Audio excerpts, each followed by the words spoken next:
Hello friend, how is it going? Welcome back to Toyota Maintenance YouTube channel. And no, I'm not starting new channel called Honda Maintenance. It's not a case. You don't have to be mad that I'm unfaithful to subscribers. Unfaithful, I want to jump the ship in New Year 2023. It's not a case. The roof keeps leaking, but it's in the spot which is not problematic. The landlord took care of the leaks which were here. I think it took 3 tries. Kept dripping from up there. It's fixed. In this video, ladies and gentlemen, I will seriously explain why Toyota vehicles are better than Honda. Let me explain you what is happening here. This is the customer with a Toyota Prius 2nd gen. Was taking care of his Prius. It's like, will you please mind? I traded, or it's some kind of deal.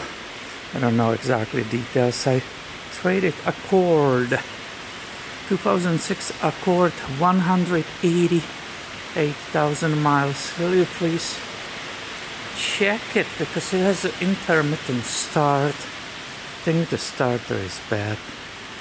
So can I get in when it's on the lift? Look, I like Hondas, you know that, right? My wife has Honda Ridgeline, which is outside. But I just had it today. I had it. I'll show you why Toyotas are way better than Hondas.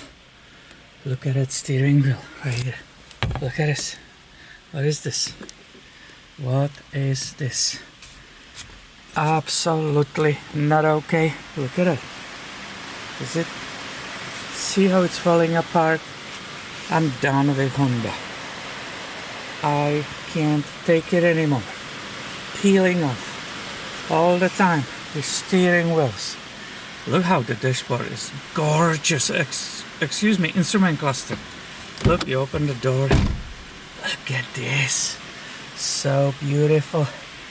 But I think Toyota's better because the steering wheel. Let me show you my wife's Ridgeline. It's the same nightmare. I got us in the Ridgeline. It's what my wife loves. I love this truck. There's no question. But look at the steering wheel. The moment we bought it, it keeps peeling off. And done with Hondas. Toyotas are better, don't you think? And most of you thinking, Peter, you lost your marbles? Are you becoming Scotty Kilmer, who makes one day video? I'm sitting in the best vehicle on the planet Earth, and this is what it is. The day later, he says, never buy this vehicle. Never ever. No matter what's going on, never buy. It's the worst. No, I didn't lose it yet. As I said, I'm helping out the guy. And I'm just kidding with the steering wheels. Let's go and look what is really on my mind and why I will say Toyotas are a little bit better in general than the Hondas. Let's go back to this Honda, but first a little bit of coffee in this old rainy day. So he brings it for a starting problem, correct? That's all he tells me. Hey, I can't really drive it because it has a problem with starting. So I said, okay, I should be able. I explained to him 15 times. I'm not Honda certified dude, but I appreciate him. I explained, hey, just letting you know. I'm honest. I'm not a Honda specialist. I will do my best, but please, known that's what is going on with me. And sure enough, there's check engine light. It's a P0341, which is for the cam, right? It's a double overhead cam engine, 4-cylinder. Honda calls it 24K, I believe. It's a 2.4 liter. It's for the cam shaft sensors, range are out of the range, So here is one of the sensors, barely visible. It's two of them, right? It's two of them. The other one is there because we have two cams. One here, which is for intake. You see the intake. One in the back, which is for exhaust. And this is what's going on. I check the wiring harnesses. I check the voltages, the signal voltage, right, and the main voltage and so on. And the Hondas are good with these sensors. They almost never go bad. But there is another serious problem which I want to bring you up on the Toyota channel. It's just comparison between Toyota and Honda. We are filming Honda, but there's a reason. Just give me one more minute, I will explain it really quick. There's no reason to be messing up with those sensors, because the K24, it's famous. At 188,000 miles, we could almost bet money on it. It's famous for timing chain, right? It doesn't have a timing belt. It's a modern engine. You don't have to replace them. But it's famous for timing chain stretch. And that's shocking to us, Toyota owners, Toyota enthusiasts, because our timing chains, and I keep filming it for you again, how it's amazing me that they don't stretch. Here we left together, we are filming this project, we will take it apart bolt by bolt. 288,000 miles, right? The Honda is 188. These chains, guys, I cannot lift them, I cannot pull on them. There's a zero play, and the timing marks when if I am able to move it, and this one might be seized. We will find out together. I'm excited, you are excited, it's awesome. These chains at 288 are original and perfect. Now with timing chains, what is recommended interval for replacing them? What I learned from Toyota, now we are back at our channel, Toyota channel. What I learned from Toyota, in general, it depends on the engine. On 4-cylinder, you can check the stretch at 160,000 miles. This is V6, I'm assuming it's same or very close, but I heard that from Toyota dealer about the 4-cylinders, right? This could a little bit stretch. Now, all of us know, the chain on the bicycle needs to be replaced frequently, right? Because you are putting your power on it. It's not so high quality like here. It's thinner because the weight. So if you want to check your stretch on the bicycle, you come to the front where the pedals are and you try to lift the chain away from the entire wheel. And if it really lifts, there is a play between those links and the chain needs to be replaced, otherwise it will start damaging the teeth, which we see right inside, right? They're right there. It will start grinding them because when it stretches, it's not fitting between the teeth correctly. It will start grinding them and making them smaller and smaller. And then, if you let it go on the bicycle, then you will be dealing also with the wheels. You will have the cassette, which is in the back, replacing in the front. Now it's even more severe on motorcycles. Why is that? Well, because on motorcycle, that chain transfers way more power than on bicycle when there is power and weight of our own body and it's not abrupt. The motorcycle engines became so powerful that you have to change these chains very often. It's total normal.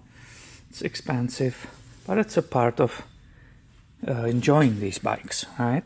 So here, what kind of power or resistance is here? Well, not so much, because all it needs to keep turning the cams.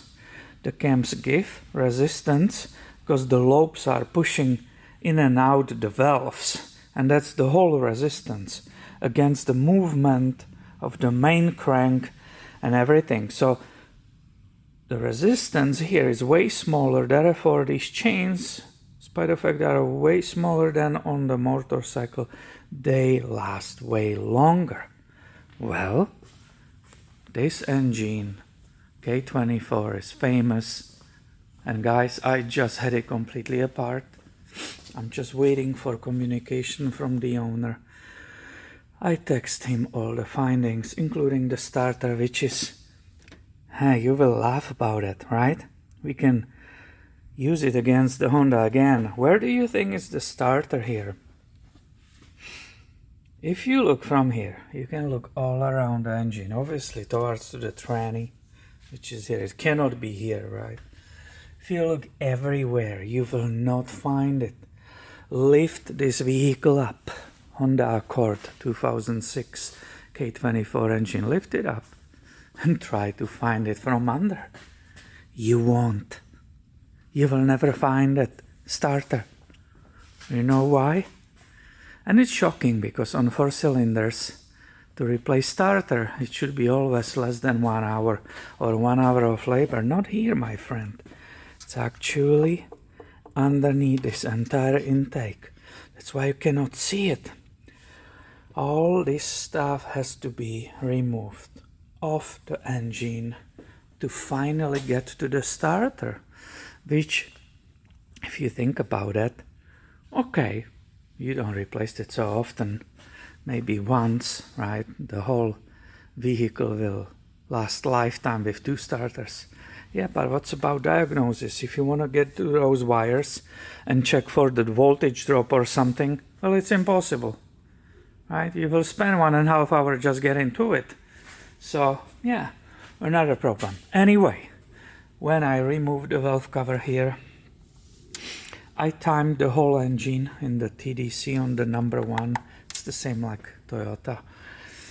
Number 1 cylinder. It's right here in the main crank.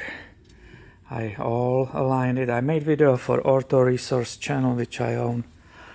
Guys, it's off. The timing chain is really stretched. When I am at absolute 0, there is a huge difference between 2 marks which are on the sides of that wheels, both cams. Basically, these wheels supposed to be against each other. The marks supposed to meet in this horizontal, and one of them it's up and one of them it's down.